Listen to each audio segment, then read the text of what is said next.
Самое дорогое, что у тебя есть, уходит каждый день. Без шума, без предупреждения. И это время.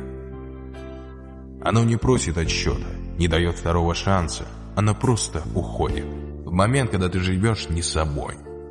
Ты теряешь его не тогда, когда сидишь в тишине, а когда притворяешься, что тебе все нормально. Когда соглашаешься на то, что разрушает тебя изнутри. Когда молчишь, хотя хочешь кричать.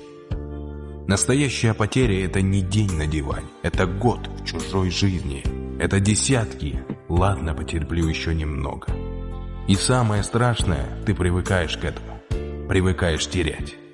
А потом вдруг время кончается. А ты так и не начал жить.